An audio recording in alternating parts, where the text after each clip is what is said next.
If you go to the homepage of the Republican Party right now, if you type GOP.com into your web browser, the front page of the National Republican Party's website comes up, and today it looks like this. I stand with Cory. I stand with Cory? With Cory Booker? I don't think I need a spoiler alert here if I let you know that the Republican Party, in reality, is very unlikely to actually stand with Cory Booker. Mr. Booker is the Democratic progressive firebrand mayor of Newark, New Jersey, who supports President Obama's re-election emphatically. The Republican Party is making a big show of saying they are standing with him because they say that Cory Booker is a victim who needs people to stand up for him because he can't stand up for himself. And because it's the Republican Party, obviously, the person they say is victimizing Cory Booker is Mothra. I mean, Godzilla. President Obama. Today, while President Obama was at the NATO summit in Chicago, the Republican Party chairman sent out this email to Republican Party supporters. It says, "Do you know what Obama does with people who stand up for job creators? He silences them. That's right. By Sunday evening, the Obama campaign had pressured Booker into taking back support of the free market. This is how far President Obama has sunk, running an all-out assault on job creators. And in his own Democratic Party, anyone who dares defend them must be silenced. Don't let the White House silence free enterprise. If you agree, then please sign our petition. I stand with Cory Booker." And if you do sign that petition, you will thereby give your email address to the Republican Party, which will then make infinite use of your email address from here to spamternity. What all of this is about is a comment made by Cory Booker on Meet the Press yesterday, where he criticized negative campaigning on both sides of the presidential campaign this year. He said he found the negative campaigning nauseating. He said that even though the president's re-election campaign, which he supports, has criticized Mitt Romney's tenure at Bain Capital, he said he does not think that private equity per se is always bad.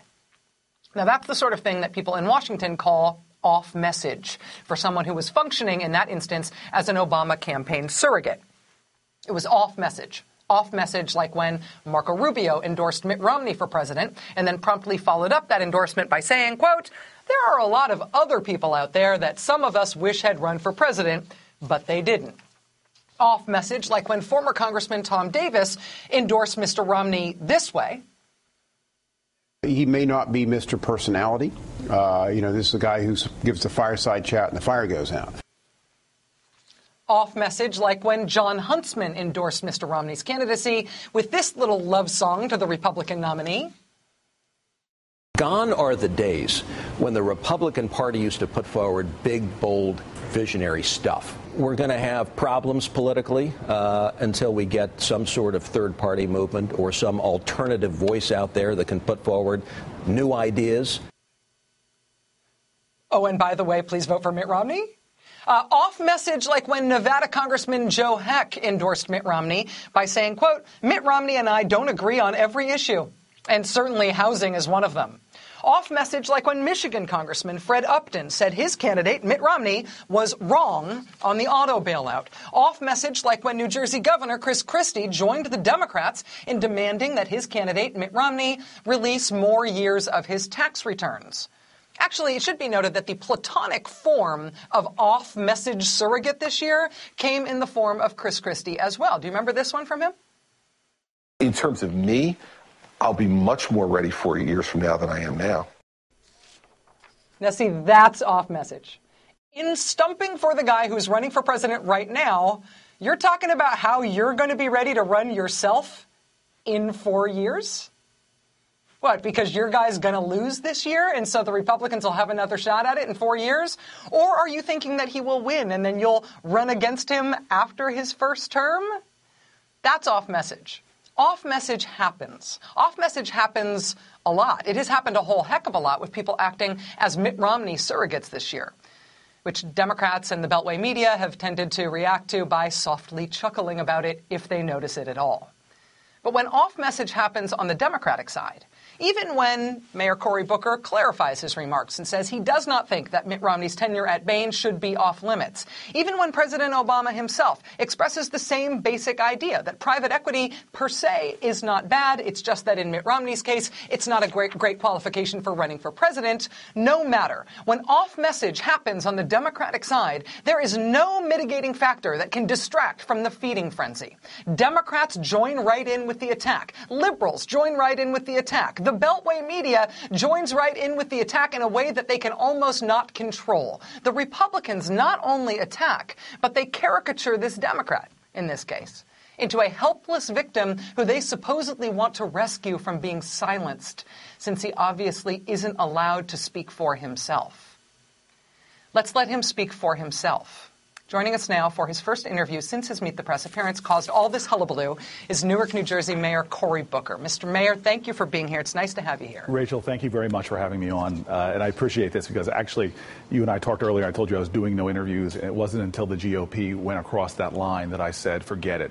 I've had all I can stand and I can't stand no more. So thank you for giving me a chance to be on tonight.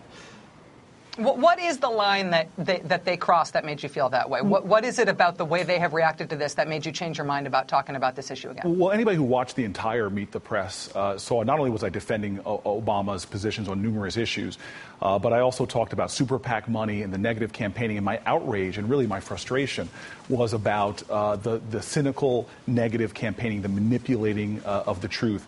And so here they are plucking sound bites out of that interview to manipulate them in a cynical manner, to use them for their own purposes. And that slogan is really what had me and basically my entire staff are really fit to be tied. And in the beginning, I think I used a metaphor. My staff seemed to have to hold me back because to say I stand with Cory Booker, I have not seen a Republican national candidate, with maybe the exception of Jack Kemp a long time ago, be willing to stand with me in places like Newark, New Jersey, Camden, New Jersey, Patterson, places that they seem, often the GOP seems to want to imagine doesn't exist. And so what I really feel very strongly is anybody in the GOP who wants to stand with me, please stand with me. Stand with me for marriage equality, as Barack Obama stands up for. Stand with me for not turning the clock on women in terms of medical issues and other things like Barack Obama is standing against. Stand with me on making health care more accessible to all. Stand with me for making college more affordable, as President Obama is doing. If anybody listens to the entire Meet the Press and they want to stand with me, they'll see that I stand firmly with the president. And what really, really unfortunately has me frustrated is not only does the GOP tend to overlook urban areas like the one that I've been standing for and working in for my entire professional career, but the one time they do seem to pay attention to it, they just want to exploit and manipulate a mayor who for my entire career has been standing for something different. And I'll tell you this, I've been standing for Barack Obama before most people were standing with Barack Obama as one of his earliest supporters in New Jersey, if not his first major political endorsement. And this is a president that, in my opinion, rejects so many of the things, the tired rhetoric, the distractions, the kind of things that get America not focused on the problems that we need to solve. So today to the GOP, I say, I welcome you to stand with me. Stand with me for moving America forward. Don't stand with me for the kind of things that Mitt Romney is advocating that are going to further bankrupt our city, close off opportunity, discriminate against gays and women, and do the kind of things that I think are sending America in the wrong direction.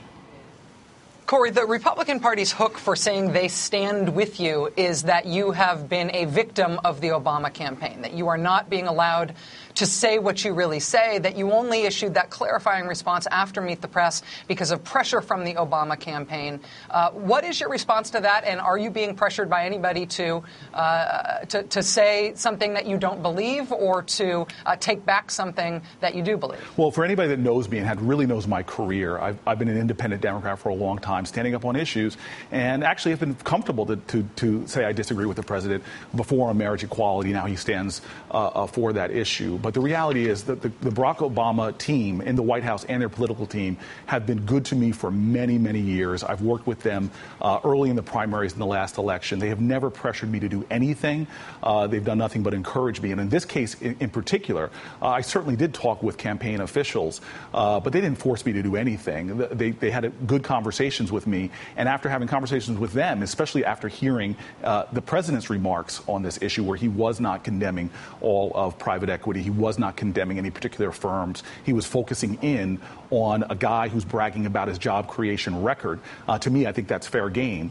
All of those things made me say, you know what, I need to go on and clarify, because obviously I did things in the Meet the Press interview, as I told you, that did not land the points that I was trying to make. And in some ways, frustratingly, I think I conflated the attacks that the Republicans were making with Jeremiah Wright with some of the attacks on the left. And those can't even be equated. The noxious nature of some of the attacks that we've seen be going on our president, where you even poll many people in the GOP who still believe he's a secret Muslim and these other things. It's gotten so ridiculous. You can't even equate the negativity on the right with what's happening by some sectors in the left. And so at this point, I'm grateful for the president who came out today and said very kind words to me.